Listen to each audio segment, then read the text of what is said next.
उज्ज्वल क्या हो नहीं हो। चलिए क्या देखिएगा बच्चे, ईएमएफ में लास्ट हमने किया था आपका लेविस थ्योरम, ठीक है ना, लेविस थ्योरम। उससे पहले मैं एक छोटी सी चीज बता दूं आपको, जरा लिखिएगा, difference between component and resolved part.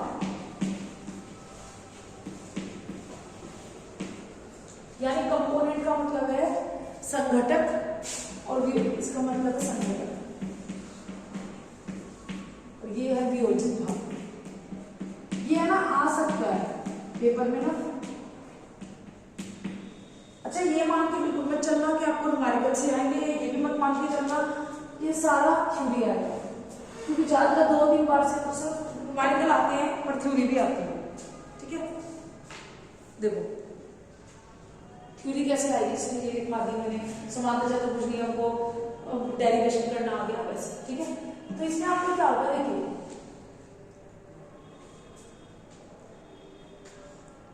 Components क्या होता है आपको बता दूं, जैसे मैंने आपको ये बताया था, सुनिएगा जरा, बच्चे से बंद कर दो मॉडल पेपर को प्लीज। मेरी क्लास में मॉडल पेपर और बुक आर नॉट अलाउड, बंद कर दो। आप सुनो तो आपको समझ आएगा, फिर इसके बाद में न्यूमेरिकल से करा के ओवर कर दो।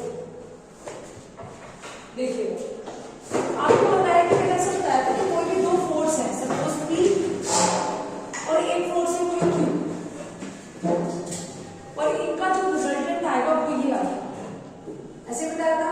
फिर मैंने बताया था कि आप इसमें चतुर्भुज को पूरा करो, ऐसे बताया था ना बच्चों।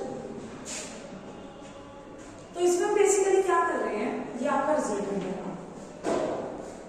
अब ये जो है ना, ये 2 P और Q, ये किन्हीं भी 2 दिशाओं में हो सकते हैं। जैसे मैं कहूं कि हमारा कोई बल है ये P, इसके 2 भाग, तो 2 भाग आपके कौन से, ये वाला और ये। तो ये क्या है, कंपोनेंट्स है। कंपोनेंट मतलब एक चीज के 2 पार्ट होना, एक चीज के कुछ भाग होना, तो ये कंपोनेंट हो गया। तो कंपोनेंट क्या होता है, कंपोनेंट आपका किसी भी डायरेक्शन में हो सकता है। कंपोनेंट जो संघटक जो है वो इन एनी डायरेक्शन, क्योंकि शब्द समझ आ रही है, इन एनी मतलब लोकल पिक्चर है सब, इन एनी डायरेक्शन, किसी भी दिशा में हो सकती है। जैसे 2 भाग है किसी दिशा, लेकिन जो वियोजित भाग होता है, जो वियोजित भाग होता है वो एक दूसरे से 90 डिग्री पर होता है हमेशा। जैसे मतलब मैं कहूं ये x एक्सिस, ये y एक्सिस, या मैं कहूं ये cos थीटा और ये sin थीटा, क्योंकि ये कंडीशन में यूज होगा। समझ आई मेरी बात। तो ये क्या होंगे, सपोज मैंने कहा कि ये बल है और मैंने कहा इसका रिजॉल्विंग पार्ट बताओ, तो रिजॉल्विंग पार्ट हमेशा 90 डिग्री पर ही होगा। 90 डिग्री पर कब होगा, जब ये भी 45 पर होगा, ये भी 45 पर, तब 90 पर होगा। लेकिन अगर उसका कहा कंपोनेंट, तो वो कितनी भी डायरेक्शन में हो सकता है, ठीक है, कितनी भी दिशा में हो सकता है। समझ आ गया, किसी भी एंगल में हो सकता है। लिख लीजिए इसमें, इन एनी डायरेक्शन, किसी भी दिशा में, किन्हीं भी 2 दिशाओं में होता है, किन्हीं भी 2 दिशाओं में होता है। और वियोजित भाग दोनों एक दूसरे से 90 डिग्री पर होते हैं, दोनों एक दूसरे से 90 डिग्री पर होते हैं।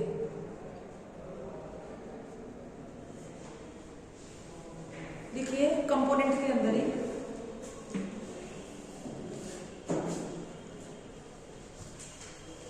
संघटक बल एक दिशा में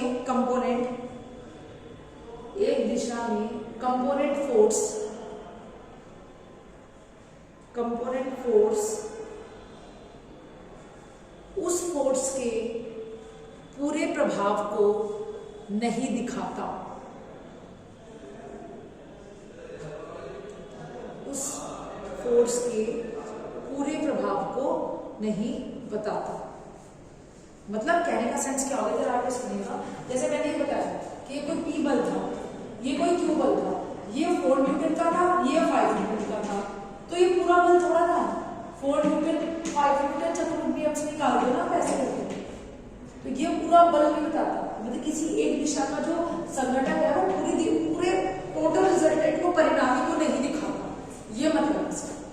लेकिन अगर आप वियोजित भाग की बात करो तो जैसे सपोज ये 5 न्यूटन है, 5 न्यूटन का बल, तो इसे कैसे करूंगा, 5 Newton cos theta 5 Newton sine theta.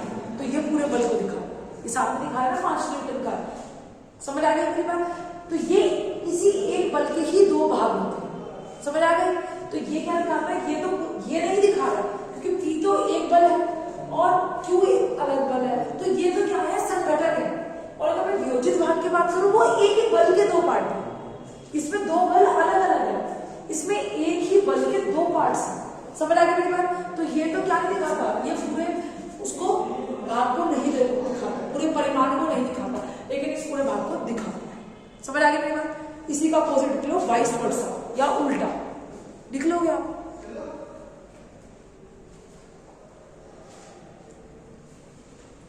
अब लिखिएगा आगे,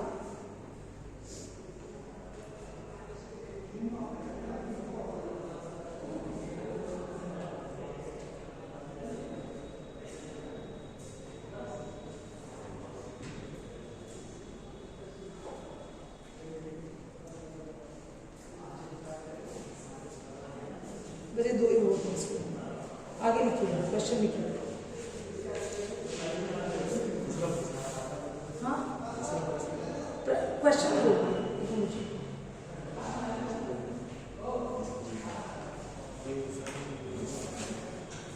उसी का उल्टा हो जाएगा ना। अब आप जरा क्वेश्चन लिखिए, चलो लिखो पढ़ा। एक 10 न्यूटन की इलेक्ट्रिक लाइट, एक 10 न्यूटन की एक 10 लाइब्स थ्योरम पे है हमारी।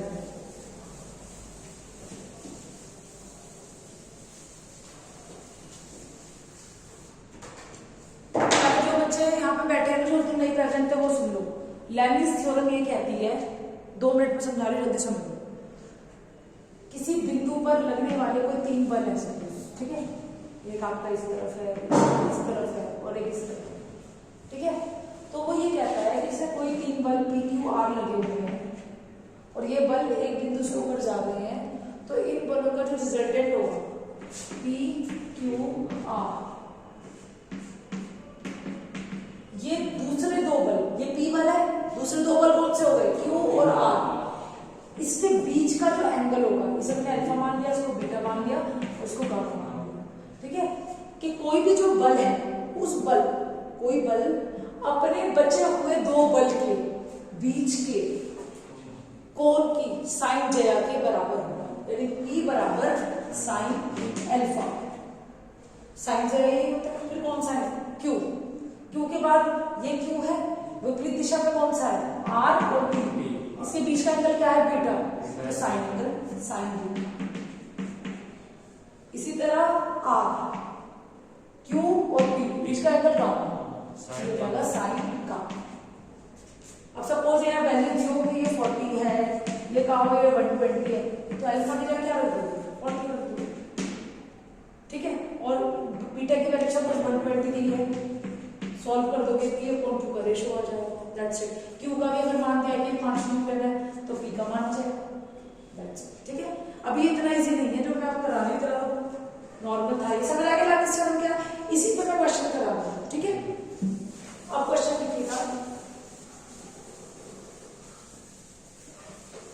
क्योंकि एक बार न्यूमेरिकल की करवाती है, आप 1 घंटा बैठते हो, आधा घंटा बैठते हो, फिर आपको समझना आपका कोई फायदा नहीं होता। लिखिए, एक 10 न्यूटन की इलेक्ट्रिक लाइट डायग्राम के अनुसार, चित्र के अनुसार, चित्र के अनुसार बिंदु C से पॉइंट C,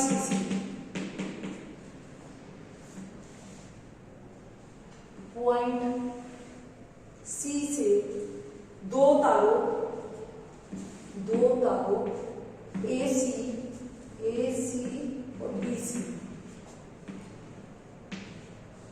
से लटकी हुई है ये लाइट, ये लाइट है ऐसे टंगी हुई है।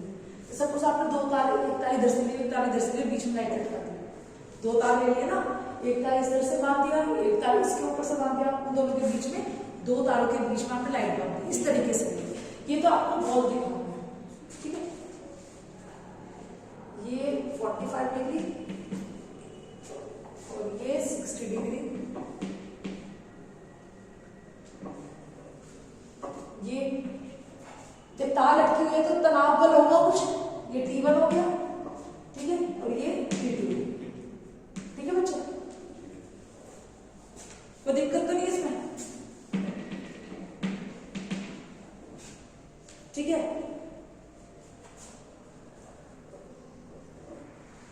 एंगल दिए हुए हैं, इसके बारे में बोल नहीं रही, जो मैंने डायग्राम में दिखा दिया कि एसी का इस क्षैतिज से, इस ओरिजेंटल से झुकाव कितना है 60 डिग्री, और बीसी का जो क्षैतिज से झुकाव है वो है 45 डिग्री। इसे मैं लिखवा नहीं रही, शॉर्ट में करते हैं कि क्वेश्चन समझ आता चाहिए, ठीक है। तो लेबनिज थ्योरम द्वारा, लेबनिज थ्योरम की सहायता से एसी और बीसी में T1 और T2 का मान निकालो।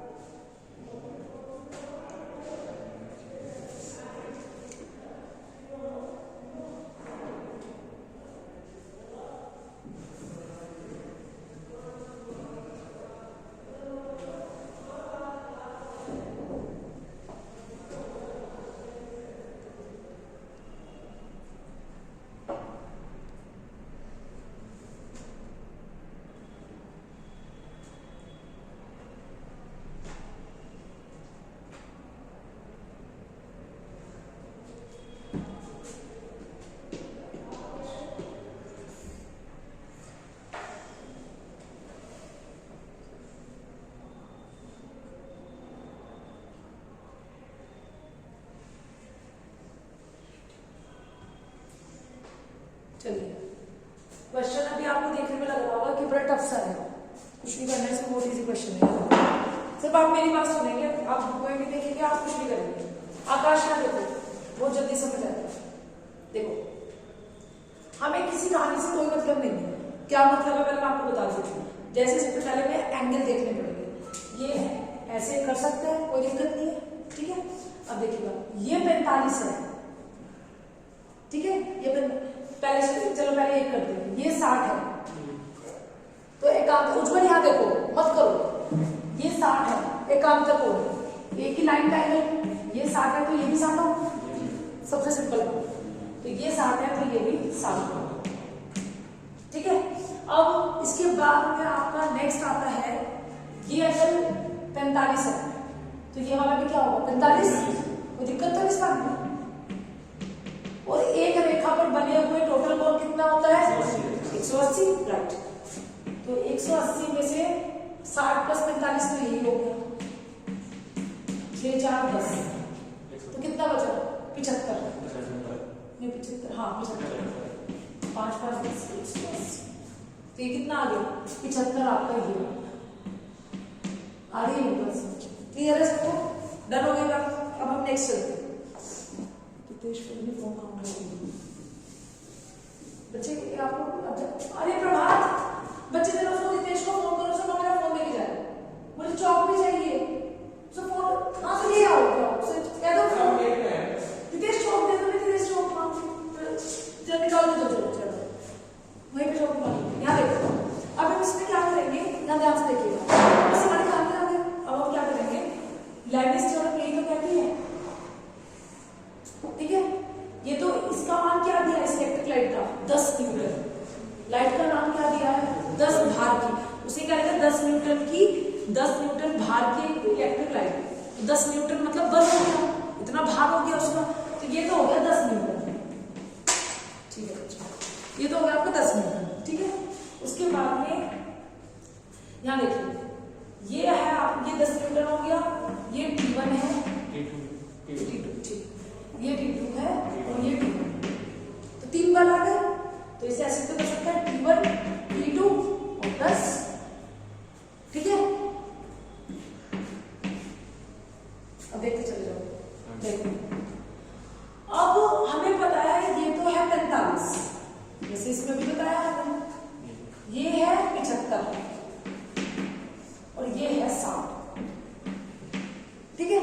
अब आमने सामने का होता है शीर्षाभिमुख कोण, तो ये 60 होता तो पूरा ऐसा ही यहाँ पे होना चाहिए था, ऐसा होना चाहिए था ना, तभी तो 60 आता, लेकिन ये तो ऐसा नहीं है, जो लाइट लगी हुई है ना उसको हम आप चेंज कर सकते हो।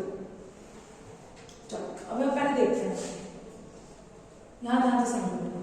मैंने आपको और भी आप भूल जाओ, मैं जो आपको सुना रही हूँ लेविस थ्योरम, जो हम सारे क्वेश्चन करने से एक ही बात याद रखेंगे, एक बल, तो मैंने पहले T1 बल ले लिया। T1 के विपरीत दिशा में जो दो बल है वो कौन से, ये है और ये है। तो T1 के अपोजिट मतलब ये वाला एंगल है, ये वाला एंगल हमें यहाँ चाहिए। समझ आ गई मेरी बात? ठीक है। अब ये वाला एंगल मैं कैसे निकालूंगी, मुझे पता है 60 तो ये दिया हुआ है और ये कितना है 90 तो है, आया ना, तो ये 90 और ये वाला भी 90, तो 180 पूरा हो गया। अब मुझे इसके अपोजिट ये और ये है, तो ये पूरा चाहिए, तो 60 ये है 90 ये है, कितना हो जाएगा 150, तो ये हो गया साइन 150 डिग्री। समझ आ गई मेरी बात? क्लियर है सबको? अच्छे से समझ आ रहा है? फिर साइन, फिर हो गया आपका T2 और अपोजिट दो, एक ये और 90, अपोजिट भी यही तो है, तो 90 विपरीत दिशा में दो पोलों के बीच का कोण, 90 प्लस 45 135, फिर 10 इसका और इसका, अरे मेरे पास समझ। अब हम क्या करेंगे इसमें, हम इसमें इन दोनों को लेकर सॉल्व कर लो। साइन 135 की वैल्यू डाल दो, साइन 75 की वैल्यू डाल दो, किसकी वैल्यू रहेगी T2 की, आ तो गई। उसके बाद में इसको और इसको ले लो, या फिर T2 की वैल्यू आ गई तो इसके साथ ही रख दो, आ जाएगी वैल्यू, हो जाएगा नहीं हो जाएगा? क्लियर है? समझ आ जाएगा? इसको सॉल्व कराने की जरूरत तो नहीं है, ये वैल्यूज तो रख सकते हो, आप कहो तो मैं वैल्यूज बता देती हूँ, क्योंकि मुझे बेसिक है कि calculation is not my motive to let you know, motive ये है कि आपको बेसिक समझ आना चाहिए। क्या क्या आएगा 75 का? तुम्हें 75 का मान निकालना नहीं आता? 30 प्लस 20 ऐसे निकालो, ये तो क्या है क्लास में भाई, साइन 75 की वो वैल्यू निकालो जिसमें तुम्हें दोनों वैल्यूज बताओ, क्या हो जाएगा 30, इसकी वैल्यू निकाल पाओगे? साइन A प्लस B का फॉर्मूला लगा दो, तुम भी तो कह रहे मेरे से नहीं निकलेगी।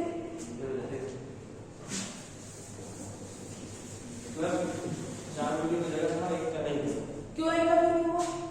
एक का भी बाकी रहेगा, तो कर दो, 3 जी की जगह नहीं बचा इसमें, जाओ। समझ आ गई मेरी बात? तो ऐसे ही इतना तो छोड़ दूंगा, इतना तो कर लोगे ना। देखो कैलकुलेशन तो आपको वैसे भी करते हो, 10th रैंक बेसिक कॉन्सेप्ट समझ आ रहा है, पता लगा मैंने एक क्वेश्चन को आधा घंटा खींच लिया, चलो जो तुम करो मैं कर रही हूँ इसका ये वाला क्वेश्चन, तो उससे कॉन्सेप्ट नहीं समझ आएगा, इतना तो मुझे पता नहीं था, 10th में पढ़ के आती हूँ, अब समझ आ गई कैसे? चलिए लिखिए नेक्स्ट क्वेश्चन लिखिए।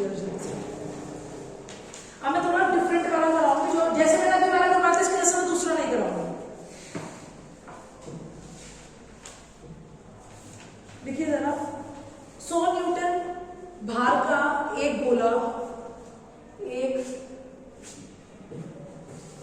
घर्षणहीन फ्रिक्शनलेस घर्षणहीन त्रिभुजाकार ऐसे एक बॉक्स में रखा हुआ है, त्रिभुज के आकार में, ठीक है, मतलब ऐसे त्रिभुज रखा हुआ है कोई, मतलब ऐसे मान लो ये देखो यहाँ पे समझ लो बच्चों, ये है इसके बीच में गोला रखा हुआ है, ये मतलब ऐसा, उसका जो भार है वो क्या है 100 न्यूटन, तो इस गोले को ऐसे रखो, मैंने तुम्हें पहले उसने बता दिया, मेरी ड्राइंग बहुत गंदी है, ठीक है, उसका हम चलो ड्राइंग में दिखाऊंगी। वेट जो आएगा हमेशा सेंटर पे होता है, ठीक है, ग्रेविटी हमेशा सेंटर पे काम करती है ना ये, तो ये क्या होगा आपका 100 न्यूटन, वेट की गोले का भार सेंटर पे है, भार यहीं पे दिखाओगे सेंटर पॉइंट पर 100 न्यूटन, ठीक है। उसके बाद उसमें क्या रहा है, इस त्रिभुजाकार की एक भुजा क्षैतिज से, इस त्रिभुजाकार की, आप पहले लिखो फिर मैं समझाऊंगा, आप पहले लिखो, इस त्रिभुज की एक भुजा क्षैतिज से हॉरिजॉन्टल से 30 डिग्री और दूसरी भुजा क्षैतिज से 45 डिग्री का कोण बनाती है, कोण बनाती है। त्रिभुज और गोले की कांटेक्ट कॉन्टैक्ट सरफेसेस, संपर्क सतहों पर प्रतिक्रियाओं के मान निकालो। क्वेश्चन एक बार है एक बार त्रिभुज की एक भुजा क्षैतिज से 30 डिग्री और दूसरी भुजा क्षैतिज से 45 डिग्री का कोण बनाती है। क्योंकि इसमें ये नहीं लिखा है कि जैसा चित्र में दिखाया गया है, तो पहले फिर आपको चित्र बनाना सिखाना पड़ेगा, आपको पिक्चर आपके दिमाग में सेट करनी पड़ेगी। ठीक है, क्षैतिज से 45 डिग्री का कोण बनाती है। खांचे और गोलों की संपर्क सतहों पर प्रतिक्रियाओं का मान ज्ञात करो। कोई ऐसा और इसको इंग्लिश में समझ आता हो तो वो भी लिख लें, वो बता देना मुझे।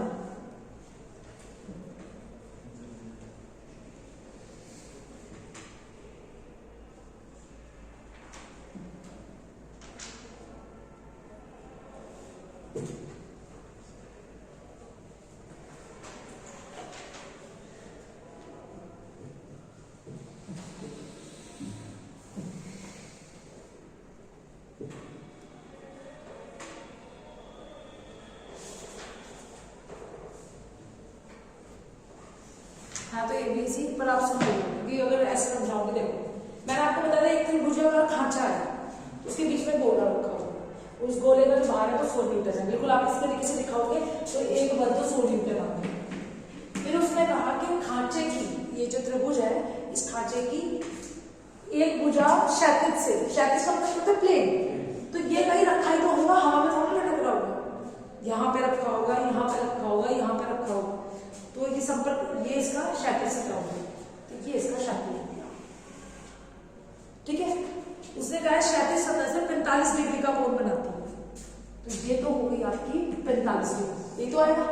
इसका नहीं कह रहा है, वो खांचे का कह रहा है 45 डिग्री, मतलब अगर ये वाली चीज रखी है तो ये 45 खांचे और सतह, ये 45 डिग्री, और दूसरा कितना बना है 30 डिग्री, 30 डिग्री का कोण बनाते हैं। समझ आ गई मेरी बात में क्या कहा? क्लियर हो गया होगा डायग्राम?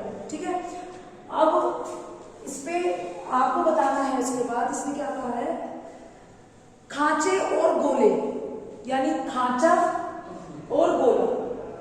समझ आ रही है? हाँ, यहाँ देखो बच्चे, मत ड्रॉ करो, तुम्हें नहीं समझ आएगा फिर। खांचा और गोला, जो उसने कहा बस उसको दिमाग में एग्जीक्यूट करते चले जाओ।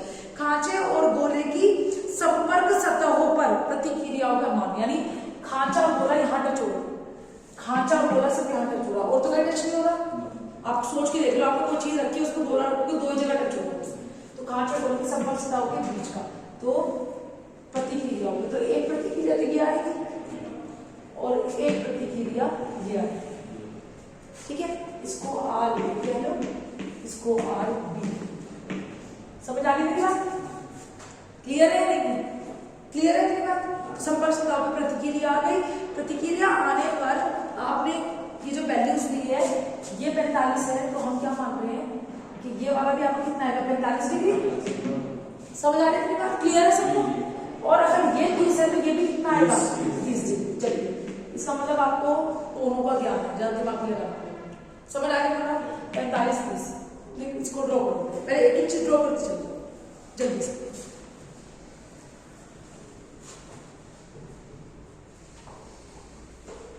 और अगर इसको पीछे की तरफ अगर आप निकाल देते हो, देख लो यहां से तो आपका ये वाला एंगल निकल गया। अब यहां से आपको अगर ये 45 है तो शीर्षक में खुद से ये भी 45 और ये 30 तो ये भी 30। समझ आ गई मेरी बात? 45 और 30 कितना हो गया पूरा? 75। तो ये पूरा आ गया 75। तो आपका बन गया ना, देखो ये O पॉइंट था, यहां से आपका 100 न्यूटन का भार था। आ जाओ, अभी मैं पढ़ा रही हूँ। ये RA, ये RB, ये RA, ये RB, RB, RA। ठीक है, तो अब देखिएगा जरा यहाँ पे RA, RB, ये आ गया आपका 75। ऐसे ही आया, ठीक है ना? इतना ही तो आया, इतना ही तो करा मैं सबने, और तो कुछ नहीं करा। इसको ड्रॉ करो, उसके बाद मैं आगे बताती हूँ। किसको देनी थी प्रेजेंटेशन में? सबकी प्रेजेंटेशन है, दे दी तो तुम तोड़ के दे दो। अरे बोलते रहेंगे वो, जाओ चले जाओ, कहते हाँ सर बताओ मेरी प्रेजेंटेशन दी, जाओ। वर्कशॉप है क्या? जाओ तुम बोल रहा हूँ वर्कशॉप बोल रहा था, जाओ तुम बोलो पहले सर हम मैडम सुना लें तो हमें मैडम को जाएगा वर्कशॉप कह रहे मैं लाते मुझे सब गाड़ी जाना था। मैंने उनका नाम नहीं सुना, मैंने मुझे लगा जितने से बुला रहे हैं प्रेजेंटेशन देने के लिए।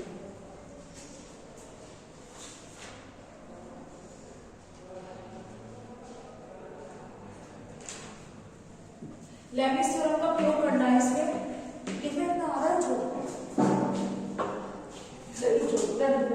मैं इधर इधर आ रहा है रहने दो कोई बात नहीं, हम वहां से कुछ लेना नहीं इसे नोट कर लो और मैं कल 2 तारीख के वर्ड से कराऊंगा क्या है बस फटाफट कर लो उसे।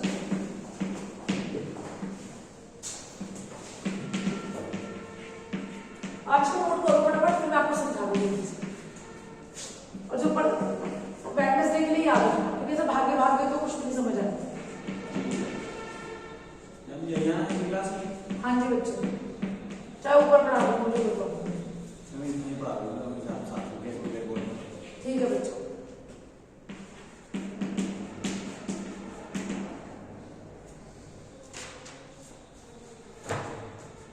देखो यहाँ पे 3 बल है ना, आर ए आर बी और सो, मैंने लिखा आर ए आर बी और सो क्योंकि उसने लेबनिज थ्योरम से कहा डिवाइड किया साइन साइन साइन। अब मुझे पता है कि 100 न्यूटन के अपोजिट में कौन सा आर ए और आर बी, आर ए और आर बी, तो ये तो मुझे पता है कि 75 है, आप एक बार समझ लो आपको बुक से भी समझ आ जाएगा सब कुछ, तो ये तो आपको क्लियर हो गया। अब कहानी आती है आर ए और आर बी, ठीक है। तो अभी हमें ये पता था कि यहाँ पे यहाँ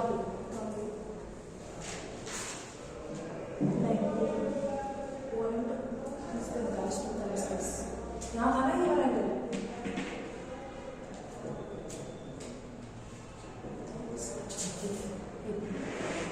यहाँ से 45 और 30 यही था ना बच्चे, ऐसे ही था ना, प्लॉटेड दिखा देते इसको, देख लो फिर चल जाएगा, ठीक है। अब यहाँ देखिए, अब इसकी कहानी तो समझ आ गई, इसकी कहानी हम छोड़ दो, अब हम दूसरी कहानी देखते हैं। अब हम देखते हैं आर ए के साथ में साइन, किसके बीच का एंगल आएगा, एक तो आपका आर बी और एक आपका 100 न्यूटन, ऐसे ही आएगा आर बी और 100 न्यूटन, ठीक है। तो यहाँ पे हमें क्या एंगल करना पड़ेगा, हमें ये वाला एंगल चाहिए नहीं चाहिए, लेकिन ये वाला एंगल तो हमारा भी आ नहीं सकता, ठीक है। इसको भूल जाना है, इसका कोई काम नहीं है, ठीक है। अब इसको करने के लिए हमें क्या करना पड़ेगा, एक लाइन पे बनी हुई, मैंने इसको पीछे की तरफ इसलिए बढ़ाया क्योंकि हमें ये वाला एंगल दिया, एक लाइन पे बने जो कोण रेखीय कितना होता है 180, ये देखिए ना 180 पूरा बन जाएगा ना। अगर आप 180 में से 45 को माइनस कर दो तो आपको कितना एंगल आ जाएगा, ये वाला एंगल, हाँ है ना, समझ आ रही है मेरी बात, क्लियर है बच्चे। तो ये 180 माइनस 45 इस तरीके से, इस तरह हम आरबी के लिए लेंगे, ठीक है। आरबी ये वाला है, ठीक है। अब इसके साथ कौन सा है, ये और ये, ठीक है। तो यानी मुझे कि ये बीच का एंगल चाहिए, ये तो मुझे नहीं पता है, इसको मैंने पीछे खींचा, ये 100 में से अगर आप 30 को माइनस कर दो तो ये वाला बच जाएगा, सॉल्व हो जाएगा। पहले इन दो को लेकर सॉल्व कर दो, फिर इन दोनों को सॉल्व करके कर दो या फिर इसको सॉल्व करके कर दो, आ जाएगी। बहुत इजी क्वेश्चन है, इसका आपको दिमाग लगाओ। अब मैं आपको आगे के इसके 3-4 क्वेश्चन और से समझा दूं वीडियो से, या यही समझोगे। देखो मुझे है ना तुम्हारा सिलेबस बहुत कम है, मैं पहले बता रहा हूँ, जो आप बैटरी में पढ़ रहे हो ना, वहाँ सोल्डरिंग पॉल्डरिंग सीख रहे हो, वो वही सब कुछ आपके लास्ट चैप्टर में है, तो बहुत इजीली आपको 20 तारीख तो बिल्कुल आराम से सिलेबस पूरा होगा। मैं 3 लेक्चर हफ्ते के लिए नहीं दूँ, आपको यहाँ पढ़ना है, यहाँ पढ़ लो, मुझे बिल्कुल